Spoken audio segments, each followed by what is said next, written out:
जी आई आहे ना, आपल्या मुलासाठी, आपल्या बाळासाठी कोणतीही गोष्ट ऐकायला तयार असते, आपल्या मुलाच्यासाठी. संत मीराबाईंच्या जवळ ती त्या मुलाची आई आल्या, घाबरत आल्या, हातपाय थरथर करतात, चेहऱ्यावरती घाम आला, काय करावं, काही बोलावं, काही कळेना. आणि मग आता त्या संत मीराबाईने विचारलं, अगं बाई, अगं काय झालं तुला, तू घाबरलेस का, तू 2 दिवस झाले बोलत नाहीये राजमानामध्ये आल्यावर. संत मीराबाई म्हणतात, हो, माझा मुलगा म्हणतो तुमच्यासोबत लग्न करावं. हो, मुलगा म्हणतो.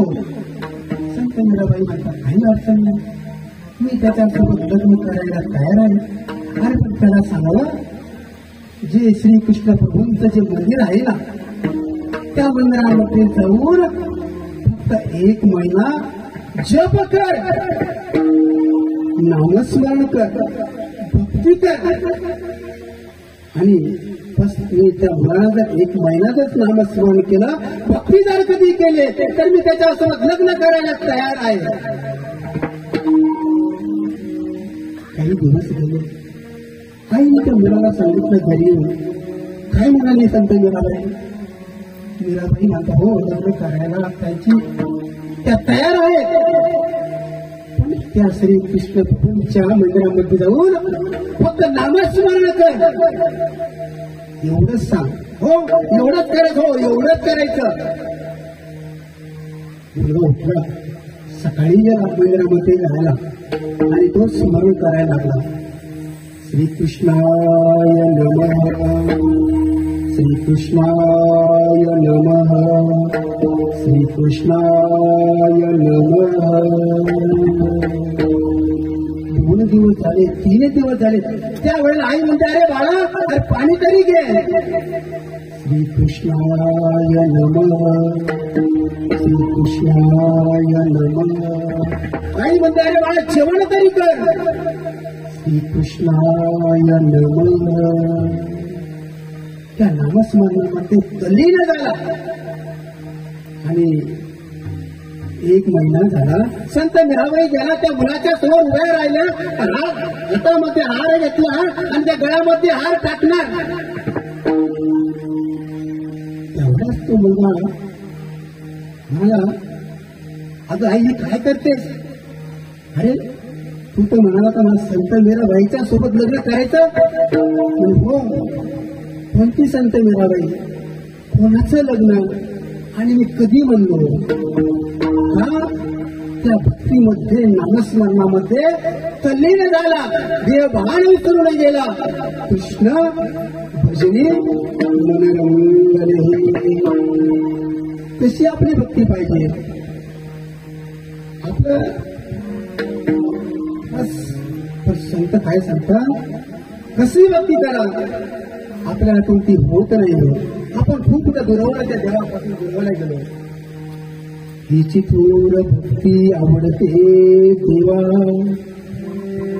प्रसंग आठवतो की ज्या पद्धतीने हस्तिनापुरामध्ये असलेला श्रीकृष्ण भगवंतांच्यासाठी 6 महिन्यापासून तयारी चालू झाली. श्रीकृष्ण भगवंतांना विदुराच्या घरी, आपण म्हणतो बाबा लोक आले की ते मोठ्याच्या घरी थांबतात, मुक्काम करतात, त्यांच्या घरी कोणी येत नाही. पण तो भाव श्रीकृष्ण भगवंताने विदुराच्या मनातला ओळखला. देव भावाचा भूकेला, देव भावाचा भूकेला,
भावाचा भुकेला जो हा भावाचा आहे.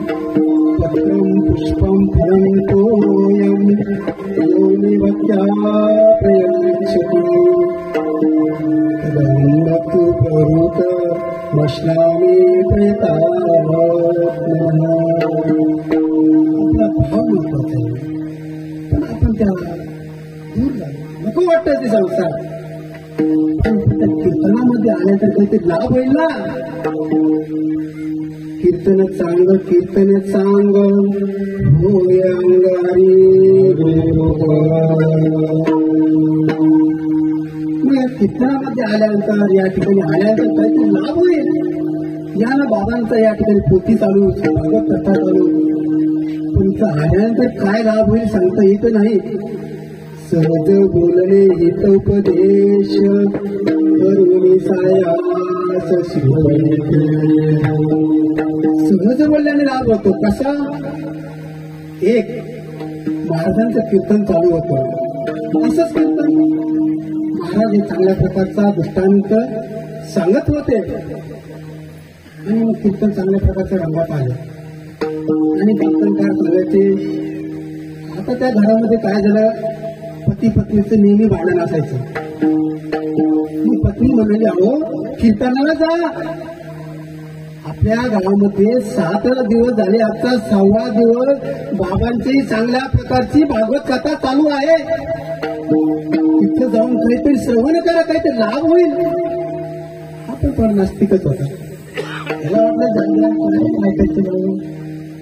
सहज बोलणे हितोपदेश.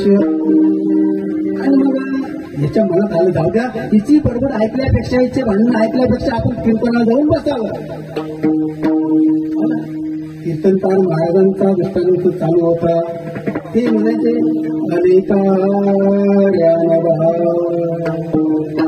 बसले का रानबा, उठले का रानबा, चालले का रानबा. महाराज दृष्टांत सांगत होते आणि योगायोगाने काय झालं, कीर्तनकार काय म्हणाले, आले का रानबा.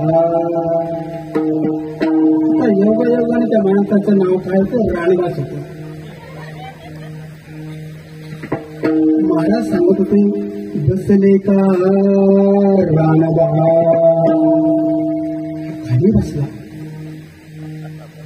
आणि त्याला राग आला थोडा. महाराज लोक बरे हुशार असतात. काय गरज महाराजांना माझं नाव घ्यायची. नाही गेलो मी सत्तेला, नाही गेलो कथा ऐकायला, पण बाबाला माझं नाव घ्यायची काय गरज. आणि तो खाली बसला. महाराजांचा दृष्टिंग चालू होता, उठले का रानबा. हा उठून उभा राहिला. परत महाराज म्हणतात, चालले का रानबा. त्याला असा राग आला, काय ते कीर्तन असं काय असतं. कधी नवत गेलो महाराजांनी माझं नाव घेतं, महाराज हे लोक फोडीचे असतात. राग आला. घरी गेला. पत्नीने विचारत, हो कीर्तन ऐकलं. हो काय ऐकलं. काय म्हणे, कधी नवत गेलं महाराजांनी माझं नाव घेतलं. काय नाव घेतलं. अहो म्हणे, पण तुम्ही काय कीर्तनात ऐकलं असेल ते तरी सांगा. काय ऐकलं. मी एवढंच ऐकलं. म्हणजे काय. आले का रानबा, बसले का रानबा, उठले का रानबा, चालले का रानबा. एवढंच ऐकलं. हो तिथं काय गीतेचा गीतेचा श्लोक चालू होतं का म्हणे नाही. ज्ञानेश्वर महाराजांची काही गोळी ऐकली का म्हणे नाही. संत तुकाराम महाराजांच्या गात्यामधला काही एखादा अभंग ऐकला का नाही. मग काय ऐकलं. एवढंच ऐकलं. हो बस याचं चिंतन कर. आता रात्री झोपला. रात्रीची वेळ 12 साडेबारा एक वाजलेला होता. आता खेड्यामध्ये कधी कधी लाईटच नसते. आणि योगायोगाने त्या दिवशी काय झालं, त्या घरामध्ये चोर चोरी करण्यासाठी आला. आणि याला ते शब्द आठवले रात्री झोपलेला, सहज बोलणे ही उपदेश. काय ऐकलं आपण त्याचं फक्त चिंतन करायला लागला. आणि सकाळी रात्रीच्या वेळेला घरामध्ये लाईट गेली, बारीक दिवा लावलेला होता. आता त्याला ते शब्द आठवले कीर्तनकाराचे ऐकलेले. ते काय आले त्या घरामध्ये काय झालं, चोर चोरी करण्यासाठी आला. त्याचे नाव रानबास होत.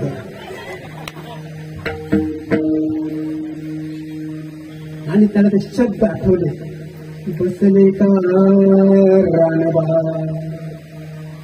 आता त्या चोराला असं वाटलं की यांनी मला नावा सगळं ओळखलं, ते होते आपल्या गावामध्ये जाऊन पोलीस स्टेशनला तक्रार देतील. हा पटकन खाली बसला. याला तो शब्द आठवला, बसले का रानबा. खाली बसून घेतलं. तो चोर चोरी करण्यासाठी आला आणि चोर घाबरला, उठून बाहेर आला. याला शब्द आठवले, उठले का रानबा. आणि तो चोर चोरी करण्यासाठी आला होता. जे गाठोडं आणलेलं होतं सोबत सोन्याचं द्रव्य काय असतं ते त्या ठिकाणी टाकून दिला. निघाला. त्याला शब्द आठवले, चालले का रानबा. सांगायचा दृष्टांत आपल्याला एवढा की त्या संतांच्या सोबत राहून त्या कीर्तनाला मध्ये गेल्यानंतर, या कथेमध्ये आल्यानंतर जीवनाचा काय लाभ होतो हे सगळ्यात महत्वाचं आहे. आणि म्हणून संत आपल्याला सांगतात, दुसऱ्या चरणामध्ये संत आपल्याला म्हणतात,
पैसे चिरावे चित्तीला शिरावे. आपलं मन शुद्ध असलं पाहिजे, आपलं अंतःकरण शुद्ध असलं पाहिजे.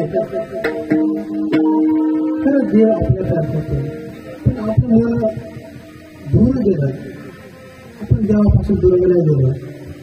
पण मन शुद्ध का राहत नाही, चित्त का शुद्ध राहत नाही. केविले अनंते कैसे चिरावे. आणि की संत म्हणतात की बाबा रे तुम्हाला देवाला तसं ठेवलं तसं राहा. मी म्हणतो बाबा एवढा देव धर्म करतो आणि प्रत्येक कार्यक्रमाची वर्गणी देतो, म्हणजे आता दुःख काय येतं.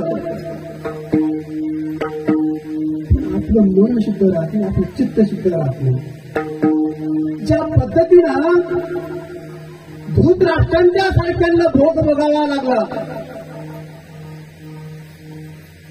पितामहा विश्वासारख्यांना भोग बघावा लागला, कर्म चुकत नाही. आपण बघितलं कोरोनाच्या काळामध्ये तो प्रसंग आपल्या डोळ्याच्या समोर येतो. लहानपणाचा अनुभव गेला असेल, कोणाचे वडील गेले असेल, कोणाची बहीण गेली असेल, कोणाची आई गेली असेल, आपल्या डोळ्यासमोर येतो.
आपल्याला जेवण जसं ठेवलं तसं राहिलं.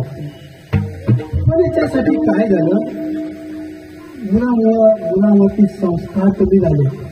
याच्यामुळे दुःख आपल्याला येतं. महिला मंडळी, आपल्यावरती दुःख येण्याचं कारण एकच, मुलावरती संस्कार कमी झाले, खूप कमी झाले.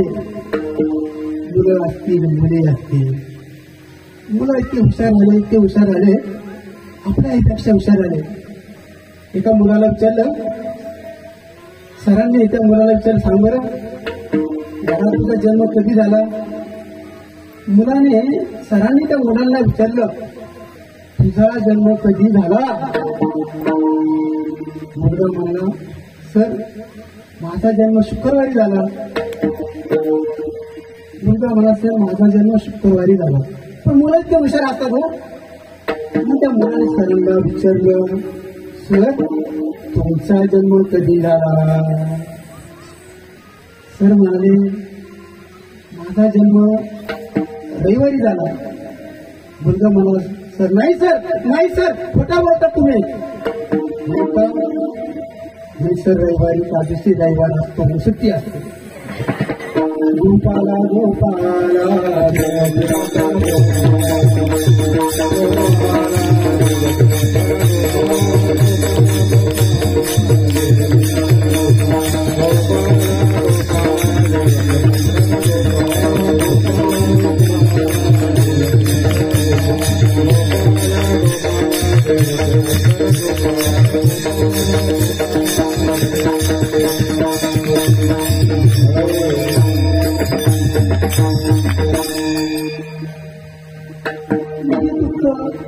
आपल्यावरती एकच ठेवले आळते कैसेची आव म्हणून दुःख येतं. अहो राजे छत्रपती शिवाजी महाराज साधारण नाही घडले. त्या राजांवरती संस्कार घडवले. तेव्हा राजे छत्रपती शिवाजी महाराज मोठे झाले. कशामुळे झाले? संस्काराने. आताच्या जिजाऊ काय करतात? टीव्हीच्या समोर बसले असतात आणि जी मालिका लागेल, जी सिरियल लागेल, जो चित्रपट लागेल तो पटकन लागला तर लागला. आणि या आताच्या जिजाऊ माता ते पाहतात नाही. आणि तसंच तर पुढे होती तयार होतं. मुलं तसेच होतात. हो रे, पण राजे छत्रपती शिवाजी महाराज घडले, साधारण नाही घडले ते. त्यांच्यावरती जाऊ मातेने त्यांना घडवलं. माझ्या जिजाऊची पुण्यवती कशी आली फळा,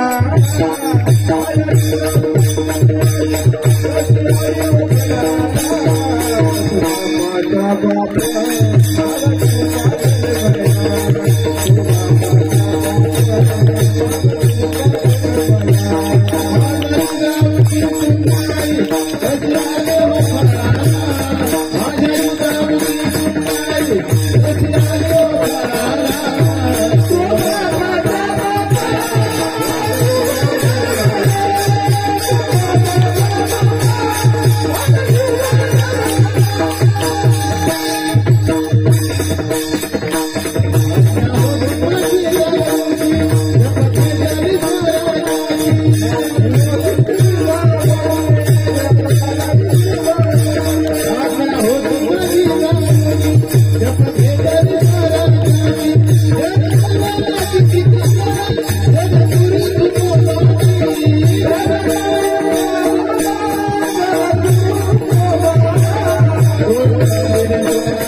आणि म्हणून राजे छत्रपती शिवाजी सारखं आपण घडलो पाहिजे. पण त्या मोबाईलमुळे अधीन लगावतो. आता मुलांच्या हातामध्ये इतके मोबाईल झाले, पण त्या मोबाईलमुळे आपण अधीन झालो. आज जगतानाही मोबाईल आपल्या हातामध्ये, झोपतानाही मोबाईल हातामध्ये, उठतानाही मोबाईल हातामध्ये. आणि म्हणून आता मुलावरती संस्काराची गरज आहे. हे दुःख येतं त्याच्यामुळे येतं. मुलावरती संस्कार कमी झाले. राजे छत्रपती शिवाजी घडले, महाराज घडले, आणि हो पण त्यांच्यावरती संस्कार घडवले. आपण दूर गेलो. आणि म्हणून महिलांवरती दुःख येतं. हे दुःख याचं कारण हेच आहे. ठेविले अनंत तैसेची राहावे, चित्ती असू द्यावे समाधान. मुलावरती संसार कमी झाल्यामुळे दुःख येतो वाटायला. आज पाहतो आपण काळामध्ये आई आपल्या मुलांच्यासाठी कबाड कष्ट करते, घाम गाळते. जी आई, एक मुलगा, आईने त्या मुलाला लहानपणामध्ये लहान असताना राहत असताना एक दिवस मुलगा मोठा झाला, चांगलं शिक्षण झालं. हे दुःख काय येतं वाटायला आपल्यावरती? त्यांच्यावरती संस्कार कमी पडतात. मुलगा लहानाचा मोठा झाला, काही दिवस गेले, मुलाने चांगल्या प्रकारची एक पद प्राप्त केलं, खूप शिकला, मोठा अधिकारी झाला. आणि गावामध्ये काही लोकांनी त्या मुलाचा सत्कार ठेवला. आणि मारी मारी आली, बाबा मी असं ऐकलं की तुझं त्या गावामध्ये सत्कार होणार आहे, मला यायचं नाही तुझा सत्कार बघायला. मुलगा म्हणाला, नाही आई, तू येऊ नकोस. आणि का आई, तुला एक डोळा नाहीये, तुला एक डोळा नाही म्हणून मला माझ्या शाळेतल्या मुलं चिडवतात. आई नको येऊ. नाही बाळा, मी असं ऐकलं की तुझं गावामध्ये खूप मोठा सत्कार होणार आहे. हो आई, माझी इच्छा आहे तुझा सत्कार म्हणून बघावा. तुझं नको नाही आई, तू जर आईला तुझा सत्कार घेणार नाही ते चांगलं जाईल. नाही रे बाळा, असं करू नको. आणि आई घरी थांबली. मुलगा गेला, गावामध्ये उभा राहिला. गावातले 50-50 मोठे पुढारी साहेब लोक जमा झाले, एकत्रित आले आणि ठरवलं मुलाचा सत्कार करावा. आईला सांगितलं होतं अगदीच, आई तू जर कधी आले ना ती येणार नाही, मी सत्कार घेणार नाही. आणि ती आई आहे, त्या आईने आपल्यासाठी कबाड कष्ट केलं, घाम गाळले. आणि मग आई म्हणते गाव मला येऊ दे. आई घरी थांबली. मुलगा समोर गेला, उभा राहिला. कुठून तरी आईची त्या मुलाची आईवरती नजर पडली. समोर बघितलं, आईकडे बघितलं, राग आला. मनामध्ये चिडला, खूप चिडला. आई, मी तुला म्हणलं होतं ना तू येऊ नकोस म्हणून माझा सत्कार पाहण्यासाठी का? मला माझ्या शाळेतले मुलं मला चिडवतात का? मी नाही येणार, सत्कार मी नाही केणार. आई त्या ठिकाणी मला समजवते, आई बाळा मुलाचं लक्ष त्या आईकडे गेलं. मुलगा पटकन निघाला, उतरला, खाली आला, घरी आला. न सांगता न बोलता एक बॅग घेतली. काहीतरी कपडे होते, बॅगेमध्ये टाकले. मुलगा निघाला, रस्त्याने लागला. काही दिवस गेले, मुलगा मोठा झाला, साहेब झाला. कळाला आईला की तो मुलगा आता खामगावला अमरावतीला कुठे तरी मोठा अधिकारी झाला. हे दिवस गेले. आईला वाटलं आहे खूप दिवस झाले माझं बाळ मला भेटलं नाही, त्याला जवळ जाऊन भेटावं. आई गेली प्रत्येकाच्या घराच्या समोर. काय ते खामगावमध्ये गेली असेल, अकोल्यात गेली असेल, अमरावतीत गेली असेल. हो माझा बाळ इथं आले, माझा साहेब आला म्हणे, माझा एक मोठा अधिकारी कलेक्टर झाला, मला त्याला भेटायचंय. हो आई आहेत ते, हो त्यांची बदली झाली, आता ते नागपूरला गेले. आई आता हळूहळू नागपूरलाही गेले. चौकशी करून माझा बाबा माझा साहेब कुठं राहतो. आई बरोबरच्या घरापर्यंत पोहोचले. दरवाजाची पेड वाजवली. आतमध्ये मोठा सुपासवरती बसला. घरामध्ये पत्नी आहे, त्याची मुलं आहेत. आणि तो पसंत बघितला, त्याने बेल वाजवली. आई बघितली, त्यांनी विचारलं कोण आहे? सुनाने विचारलं अगं तुम्ही? हो म्हणून त्याची आई आहे, मला त्याला भेटायचंय, मी त्याला भेटायला आले. आई मुलांच्यासाठी फार कष्ट करत आहोत. आणि पटकन त्या मुलाच्या हातामध्ये शब्द निघाला, कोणी बाहेर? त्याच्या पत्नीने सांगितलं अगं कोणीतरी भिकारी राहिली म्हणे बाहेर, जाऊ दे तिला, निघून जाऊ दे, नको बोलू. मुलाने सोफासेटवरती बसून आईला आपण स्वतः घेतलं होतं. आई घरी आली. 2 महिने 3 महिने गेले, रडायला लागली. खूप दिवस राहिली. हो मग आईने चिठ्ठी लिहून ठेवली. आई वाढली. एक दिवस त्याचं काहीतरी काम होतं गावाकडे, खेडेगावामध्ये आला. घर उघडलं, विचारलं शेजारी आईला, आई माझी आई कुठे गेली? अरे तुला माहित नाही? अरे तुझी आई 2 महिने झाली तुला सोडून गेली, तिला देवाज्ञा झाली. डसडसर वरती आईच्या त्यांनी ते काही साहित्य होतं काढलं, चिठ्ठी लिहून ठेवली आई.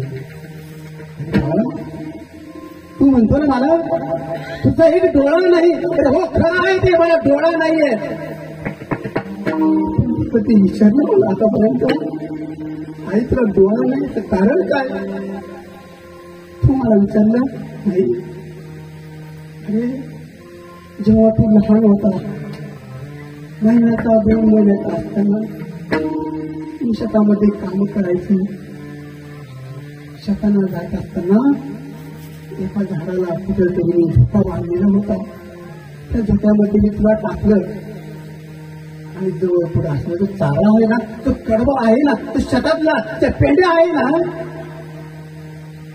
त्याला हात लावले आणि तो चारा जवळ जवळ तुझ्यापर्यंत आला आणि तो चारा तुझ्या अंगावरती पडला.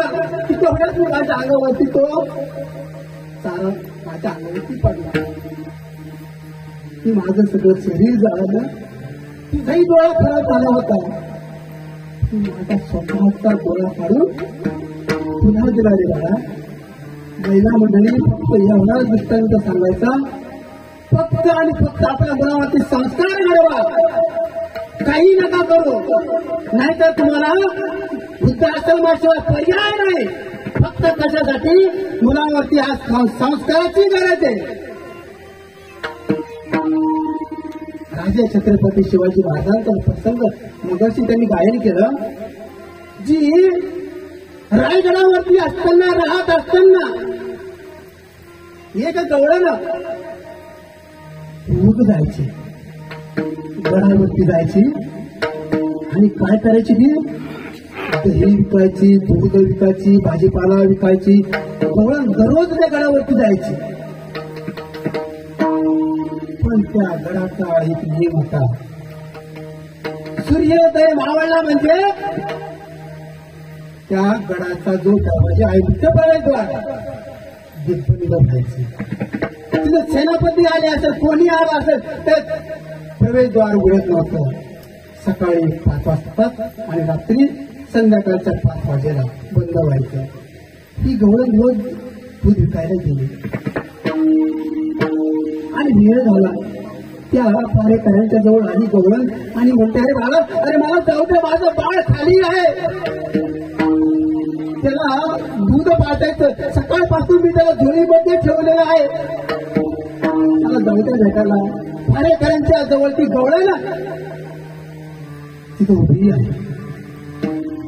तिचं नाव काय सांगते? हिरकणी. आणि ती गवळण दुसऱ्या दिवशी ती रात्रीच्या वेळेला आपल्या मुलांसाठी रायगडचा जो किल्ला आहे तो किल्ला उतरून रात्रीच्या वेळेला रक्त सुरू झालं, उतरायला लागले. अंगावरचे कपडे फटतायत, सगळे कपडे फटत चालले. पूर्ण बघितलं तिला आपल्या खाली जायचंय. फक्त कशासाठी? ते बाळ माझं त्या ठिकाणी धुक्यामध्ये ठेवलेलं आहे. आणि दुसरा दिवस उजाडला. राजे छत्रपती शिवाजी महाराजांनी तिला बोलवलं. ती घाबरली. तिला वाटलं मला आता काही माझ्यावरती काहीतरी शिक्षा देतात की काय. राजेंनी सुद्धा तिचं चांगल्या प्रकारचं स्वागत केलं. ही आई आहे. देखुराचे ही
आणि म्हणून ती आली ना आपल्या मुलांच्यासाठी काही करायला तयार असते आणि हे दुःख आपल्याला येतं कारण हेच आणि म्हणून सगळ्यात महत्वाचं म्हणजे आपल्या मुलावरती संस्कार घडवा त्याला ज्ञान द्या.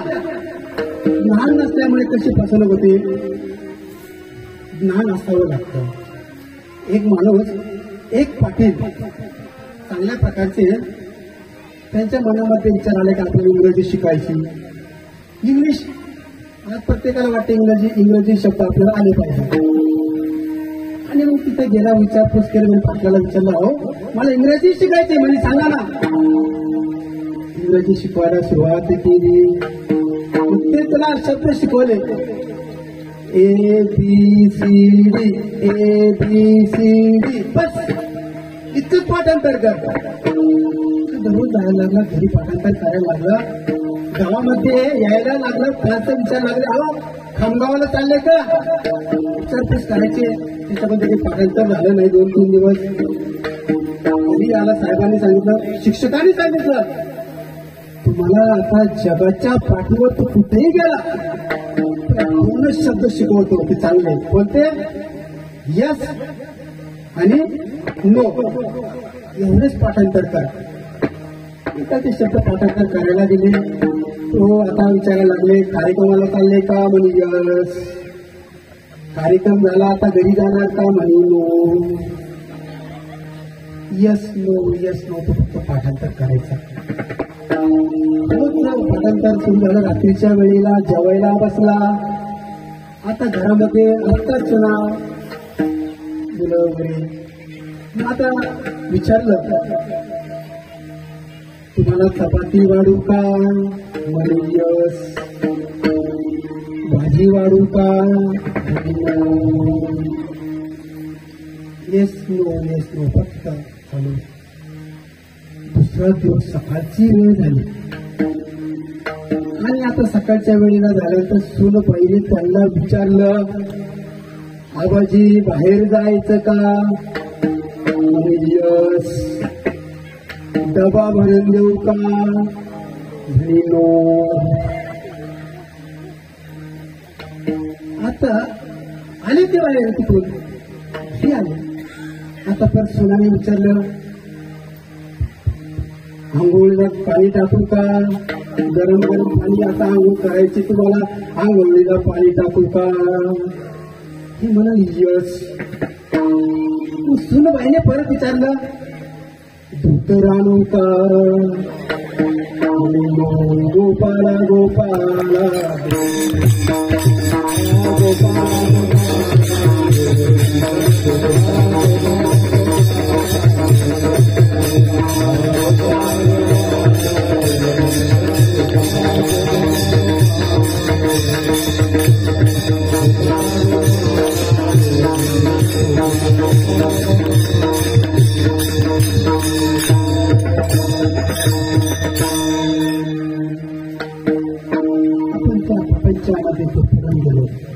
आणि संत आपल्याला तिसऱ्या चरणामध्ये म्हणतात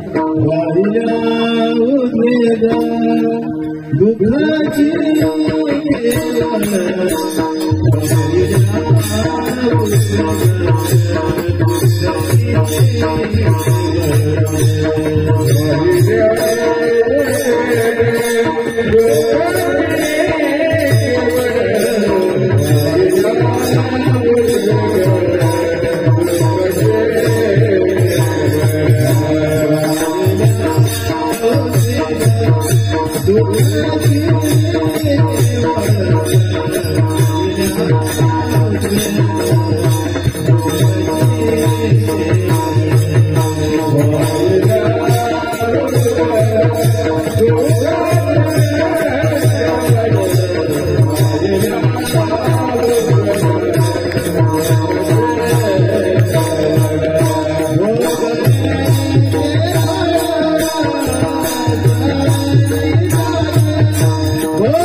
दुःखची केवळ भोगणे ते फळ संचिताचे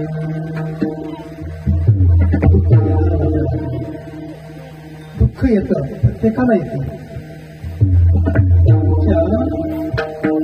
सर्वज्ञ त्रिचक्र स्वामींच्या संविधानामध्ये असलेल्या संविधानामध्ये असलेले दुःख येतं. आपण तर असंविधानी आहोत. देव कळला नाही आपल्याला. जो परमेश्वर अवतार सर्वज्ञ श्री चक्रधर स्वामी आपलं उद्धार व्हावं, आपलं कल्याण व्हावं, आपलं सार्थकता झाली पाहिजे. वाढोवाढी पुढे असेल तर आपल्या सगळ्यांचं जीवाचा उद्धार झाला पाहिजे. दुःख येतं वाटेला. आमच्या स्वामींच्या संविधानामध्ये असलेल्या माहीबाई वसमतल्या असल्या राहणाऱ्या सुखी संसार आहे.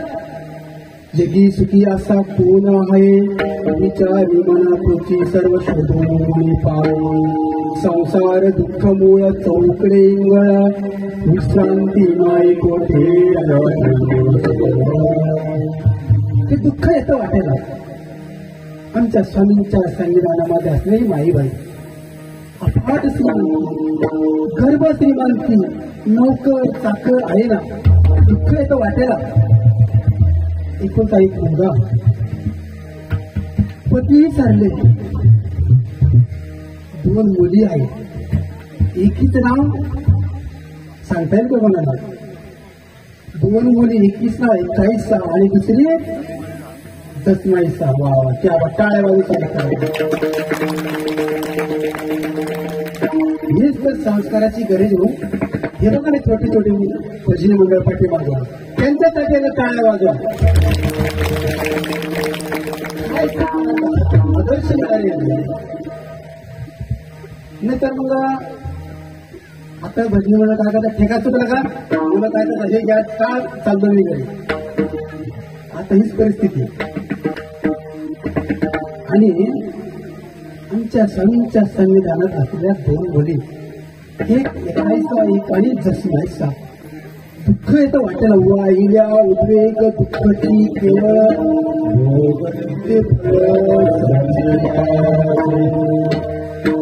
ज्या पद्धतीनं पती सरला. एक मुलगी आहे ती पागल झाली, एक मुलगी आहे ती विधवा झाली. दुःख वाटायला येतं. आणि त्यावेळेला ही माईबाई देवाच्या जवळ दुःख करते, झगडते. ती देवाला असे म्हणते,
आणि माईबाई देवाच्या जवळ दुःख करते जेव्हा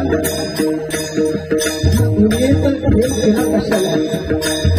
अरे माझा पती होता तो येऊन घेतला. माझं बाळ एकुलता एक असलेलं बाळ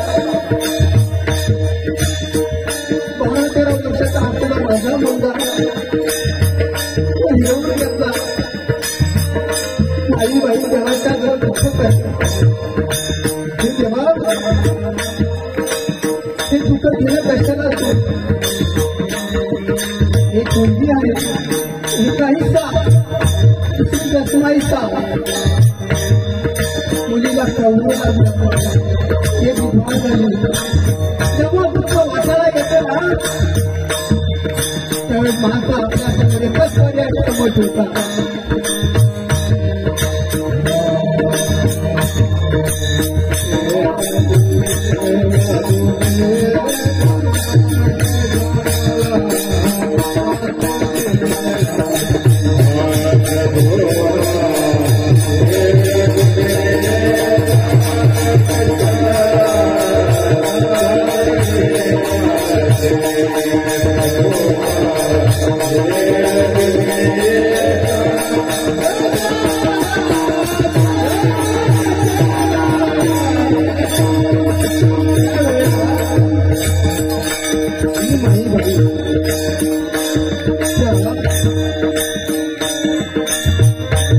मुलाला आपल्या आईने मोठ्यामध्ये 9 महिने सांभाळलं. तुम्ही आठवड्याचं कासं नाही वाटत. माझं बाळ येऊन घेतलं. तू देव राहायचं तुझ्या मुलाला पाहून पतीचा दुःख विसरला. जेव्हा तुला या दुनियेचा खेळ करायचा होता तर कशाला हा दुनियाचा खेळ केला तो. आईचा जेव्हा दुःख करते झाले. अरे बाबा माझं बाळ मला वाचत दे रे. एकूण एक बाळ माझं त्याचा 14-14 कोण समजला त्याचा तो वैभव कोण समजला. तेव्हा माझं बाळ मला वाचत दे. आईच्या देवाच्या दुःख करते जगते तेव्हा माझं बाळ मला वाचते. जेव्हा तुला माझं बाळ नाही दिलं तर मी लपून लागेल स्वतःला. माईबाईने मला ग्रंथ जेव्हा चंद्रबाळाला मोठे आणि मुलाला बाहेर काढलं. आंघोळीसाठी बाहेर काढलं. आंघोळ घातली. त्याला सांगायला लागलं बाई हे गेलं आता तुला येतात विल्हेवाट करायची. तुला त्याला बाहेर न्यावं लागणार. त्याचा अंतर्गती करायचा.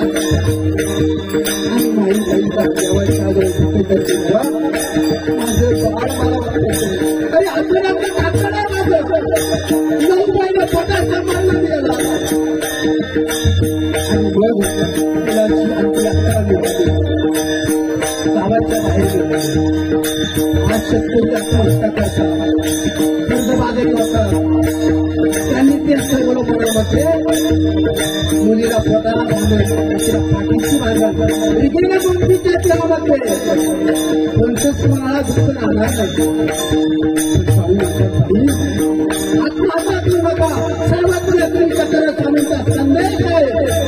तुम्ही कितीही तुमच्यावरती संकट आलं तरी चालेल. तुम्ही आत्महत्या करू नका. आज आपण पाहतो कर्जबाजारी होतो.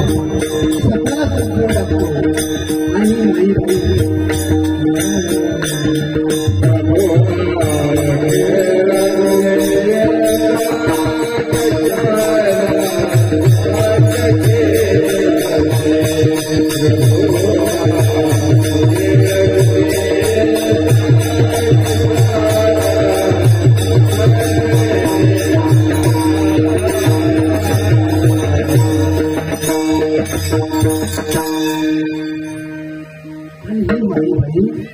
स्वामींच्या जवळ जातात.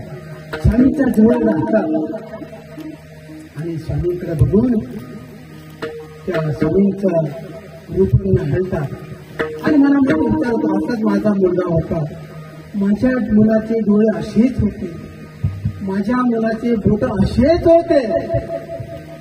आणि त्या स्वामींच्या जवळ राहतात. माईबाई स्वामींच्या जवळ जाऊन राहून शांत होतात आणि म्हणून त्यांचं नामकरण शांतबाई साहेब होतं. आणि म्हणून स्वामींच्या जवळ गेलो पाहिजे आपण, ते देवाची कास धरली पाहिजे. वारी चक्र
दुःखची केवळ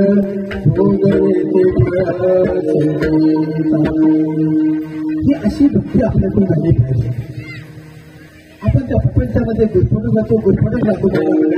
पुरुष मंडळी सुद्धा प्रपंचामध्ये आपण लय गुरफटलो काढून कुठेतरी तिथे आलं पाहिजे. आज खऱ्या अर्थाने मला अनेक ठिकाणी कीर्तनावर जाण्याचं योग येतो. बदली मंडळ कमीत कमी 75% कोण राहतं समोर? वृद्ध पुरुष मंडळी असेल, महिला मंडळी असेल. पण आज आपल्या समोर अनेक मुली आहेत. त्या समोर बसले मुलं आहेत, मंडपाच्याही बाहेर बसले काही मुलं आहेत. तुमचं झालं हो, पण त्यांच्याहीसाठी खरंय गरज आहे. काहीतरी आपण इथं आल्यानंतर काहीतरी आपण घेऊन गेलं पाहिजे. मुलांच्या हातामध्ये श्रीमद भगवद्गीता दिली पाहिजे. संत ज्ञानेश्वर महाराजांची जो ग्रंथ आहे तोही दिला पाहिजे.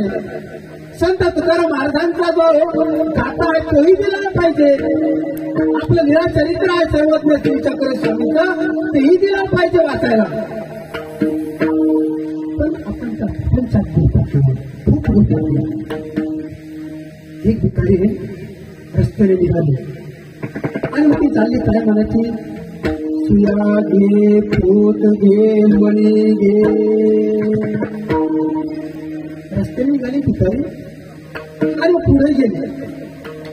राजाची आणि त्या भिकाऱ्याची भेट झाली. राजाने बघितलं, त्या भिकारीकडे बघितलं, विचार आला की आपण त्यासोबत लग्न करावं. आता मुलगी म्हणाली, अहो मी लग्न करणार, पण घरी जा, माझ्या वडिलांना विचारा, आईंना विचारा, भावाला विचारा, सगळ्यांची सहमत असेल तर मी लग्न करायला तयार आहे. आता तर असं झालं,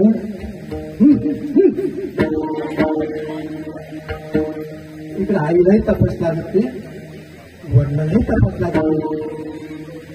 त्यांचे मोबाईल तपासा ना. मुली खरंच आपले अभ्यास करते का?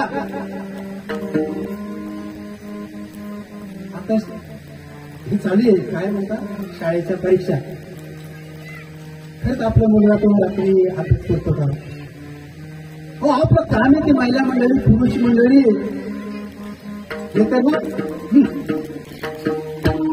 असं नाही झालं पाहिजे. मग ही भिकारीने सांगितलं, अहो तुम्ही घरी जा, माझ्या आईला विचारा, वडिलांना विचारा, त्यांची संमती असेल तरी लग्न करते.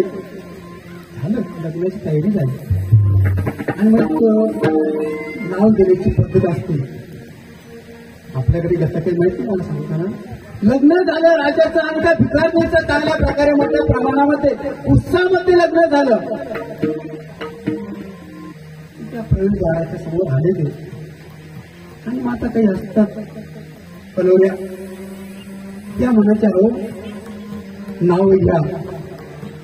ती भिकारी म्हणाली, अहो माझी कधी कॉलेजमध्ये गेली नाही, कधी माझं शिक्षण झालं नाही, मला काहीच येत नाही. 10 मिनिटं बरे नाव घ्या, नाव घ्या, नाव घ्या. नावच घ्यायचं ना. पण ते भिकारी नाव घेते. कोण भिकारी? मी नाही बरं का. ती भिकारी नाव घेते. गरम गरम दूध, त्याच्यावरती मऊ मऊ साय. गरम गरम दूध, त्याच्यावरती मऊ मऊ साय. हरिश्चंद्र राजाची बायको नाव घेते, भाकरवाड ग.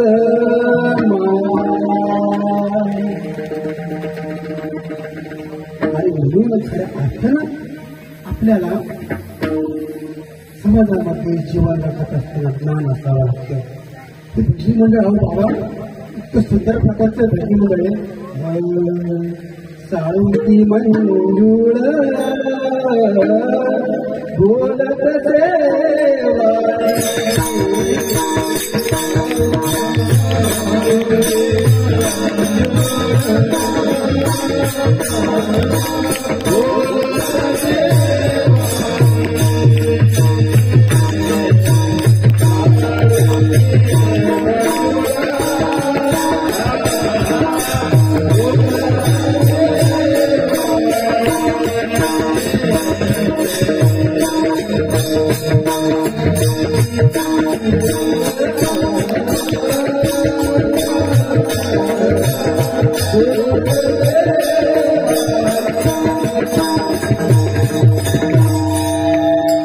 असे सुंदर भजी म्हणतात. त्यांच्यासाठी आपण काय वाजवा.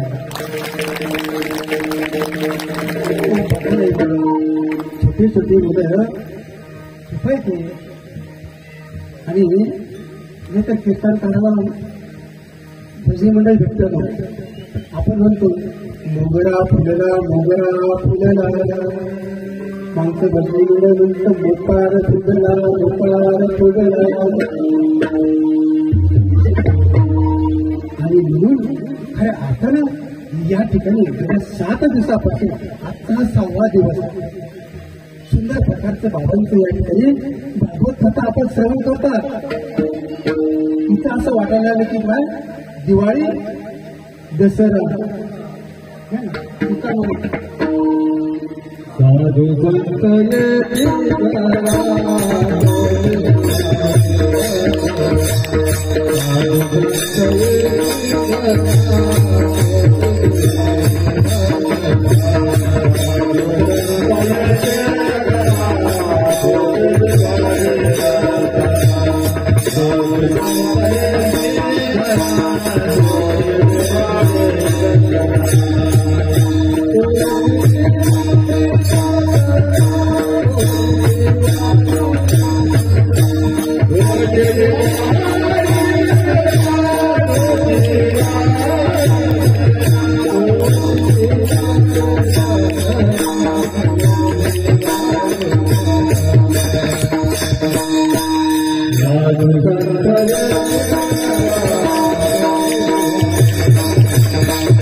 मैतून बऱ्याच वेळा गेलो, पण मैतूने आपल्या गावामध्ये तो प्रदेश आला.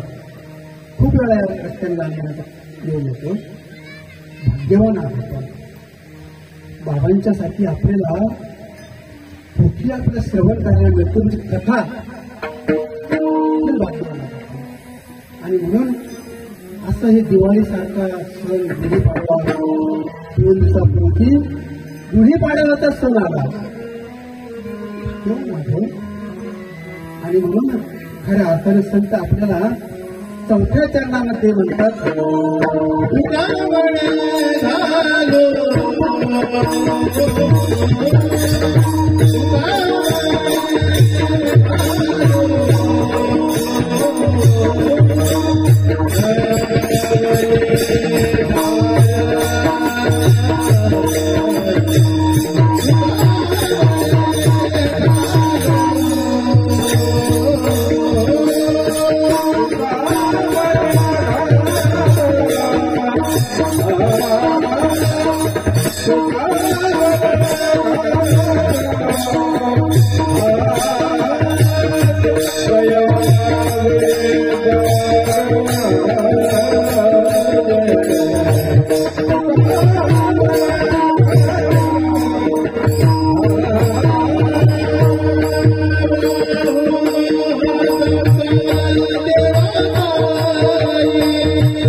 ठेवावा संसार देवा. ज्या पद्धतीने द्रौपदीने श्रीकृष्ण भगवंतावरती भार टाकला तिचा भार, त्या पद्धतीने आपण त्यावरती भार टाकला तर संकटातून त्या दुःखातून आपण मुक्त झाल्या शिवाय राहणार नाही. आणि म्हणून या ठिकाणी गेल्या 2 तासापासून ज्यांची उत्कृष्टपणे साथ या ठिकाणी मला देण्यात आली असे मृदंगाचार्य, त्यांच्यासाठी आपण जोरदार एकदा टाळ्या लावू शकतो. त्यामुळे पाठीमागे उत्कृष्टपणे गायक महाराज मंडळी, त्यांच्यासाठी आपण टाळ्या वाजवा. ही पाठीमागे असलेले पूर्ण बालगोपाल, त्यांच्यासाठी टाळ्या वाजवा एकदा. मी सांगितलं मी मला कसं भेटतं 85, 80, 90 सिक्काड गेलेले, डिस्प्ले तुटलेले असं भजनी मंडळ भेटतं. पण इथं तरुण एकदम तरुण मंडळ आपल्या ठिकाणी भजनी मंडळ भेटते, त्यांच्यासाठी एकदा पुनश्च टाळ्या वाजवा. आणि विनयकरी त्यांच्यासाठी आपण टाळ्या वाजवून स्वागत करावं. उत्कृष्टपणे हार्मोनियम वादक त्यांच्यासाठी आपण याला टाळ्या वाजवून त्यांचं स्वागत करावं. भजनी मंडळ त्यांच्यासाठी आपण पुन्हा टाळ्या वाजवून स्वागत करावं. आणि खऱ्या अर्थानं ज्यांनी या ठिकाणी मला आमंत्रित केलं, आपला दर्शनाचा योग मला आनंद दिला, घडवून आणला, असे परमपूज्य परमादरणीय श्रद्धेय भागवताचार्य रुपेश दादा शास्त्री यांच्यासाठी आपण आता टाळ्या वाजवून स्वागत करावं. त्यानंतर माझा आवाज गावामध्ये प्रत्येकापर्यंत पोहोचत असेल, माणसापर्यंत परिसराला जे चांगल्या प्रकारचे साऊंड सिस्टम यांनी या ठिकाणी उपलब्ध करून दिले, त्यांच्यासाठी आता टाळ्या. आणि आता आपण या ठिकाणी बसलेले आपल्यासाठी आता टाळ्या. शेवटची टाळी म्हणजे कोणासाठी, जे गावात लोक झोपलेले आहेत, ज्या आवाजाला त्यांची झोप मोडली असेल, त्यांच्यासाठी आपल्याला टाळ्या वाजून द्यायचं. आणि म्हणून या ठिकाणी मुले वाकुडे गाईन परी तुझाची या ठिकाणी मला ही जी कीर्तन करण्याची सेवा दिली त्याबद्दल त्यांचे मी या ठिकाणी आभार व्यक्त करतो. आणि सोटाळा असेल, खामगाव असेल, माणका असेल, या परिसरातील सर्व उपदेशी ग्रामस्थ आणि आपल्या गावातले सर्व भाग्यवान माणसं आहात आपण. हा कार्यक्रम 30 ते 31 दिवसामध्ये ठरवला असं मला कळालं. आणि प्रत्येक जण तर अन्नदान तर प्रत्येक जण करतो, दक्षिणाही प्रत्येक जण देतो. पण ज्या शतामध्ये हा यज्ञ होतोय, जे मालक आहेत सन्माननीय सद्भक्तश्री गणेश भाऊ चोक्से, ह्या जागेचे जे मालक आहेत, त्यांनी आपल्यासाठी हा जागा उपलब्ध करून दिली, त्याबद्दल आपण त्यांच्यासाठी आता टाळ्या वाजवून स्वागत करावं. आणि सर्वच ग्रामस्थ सर्व प्रत्येकाचं त्याच्यामध्ये फुलण्याची पातळी खायला आहेत. सर्वांचं मी या ठिकाणी मनपूर्वक सर्वांचा आभार व्यक्त करतो आणि माझी या ठिकाणी कीर्तनरूपी सेवा चालली असे मी जाहीर करतो.